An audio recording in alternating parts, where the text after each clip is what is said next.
Good morning and welcome to day 148 of F260 at First Baptist Meridian. We continue today with the prophet Malachi in Malachi chapter 2. And just by way of reminder, Malachi is our last book in the Old Testament and is the last chronologically in terms of his placing of our prophets in the Old Testament. Malachi addresses a situation after exile. Again, so many of the prophets before the exile had said that judgment was coming, God was going to deal with the people's sin and violation of the covenant, but ultimately that he would return them to their land, that he would restore the covenant, and that he would renew them. And so they had these grand and glorious expectations. Unfortunately, their experiences were a little bit underwhelming. Everything that they'd had reestablished and done upon their return, they had to work for, right? The temple had obstacles. The wall had obstacles and opponents, as we saw as we worked through Ezra and Nehemiah. And so much of Malachi is almost an implicit dialogue between God and his people given through Malachi, which again, as we said yesterday, just means my messenger. Malachi gives God's version of the story to his people. And what we find is the people wanted the restoration of their condition without really establishing their desire at the heart level of a restoration of their covenant. They wanted the glory and grandeur of a kingdom, but they did not want the committed, God-honoring, God-glorifying status within that covenant. And we saw that yesterday because God's first response is, look at the offerings that you're bringing. You're not bringing the first fruits. You're not bringing the unblemished lamb. You're bringing creatures that are sickly, that are on their deathbed.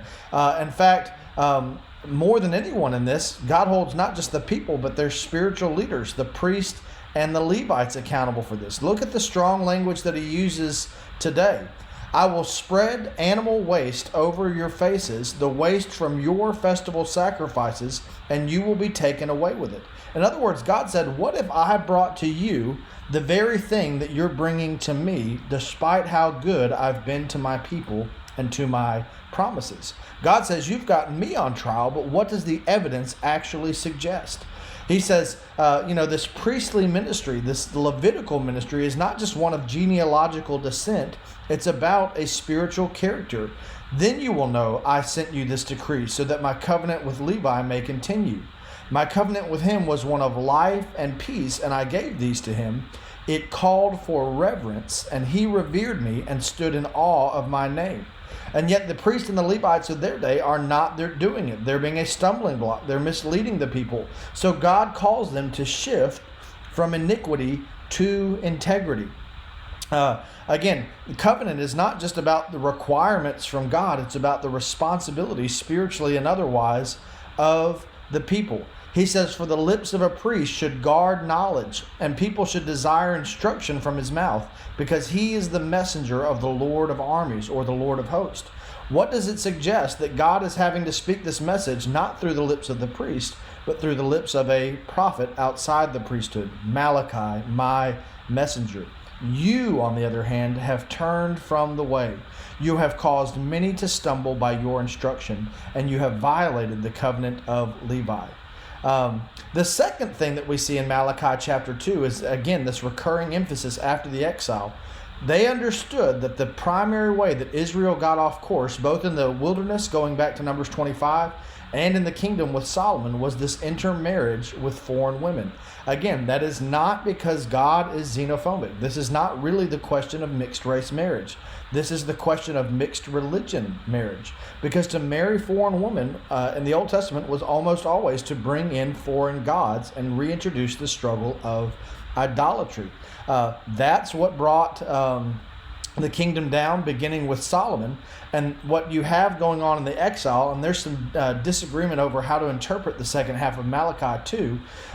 Some say, and overwhelmingly, I think the strongest opinion is that they were sending away their Hebrew wives, the wives of their youth, to then intermarry with these foreign women. And so, look, they say, God, we want to reestablish this covenant with you. We want to, get back on the right track spiritually. And yet what they were doing in their home did not stay constant with what they had told their God. Because what's one of the primary metaphors with God's relationship with his people? that of a marriage. We even find that in the New Testament, both in Paul, in Ephesians chapter 5. And how does Revelation even end? With a marriage ceremony, the new Jerusalem coming down from heaven like a bride adorned for her husband. And so Malachi is a constant confrontation of covenant contradiction, is what I like to say. A constant confrontation of covenant contradiction.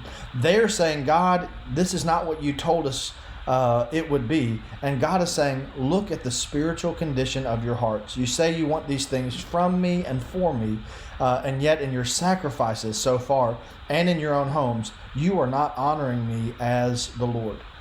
Stay faithful to the wife of your youth. Stay faithful to the God of your covenant. And we'll continue with Malachi in the days to come. So keep reading, keep reflecting, keep responding, and I'll see you tomorrow. God bless you till then.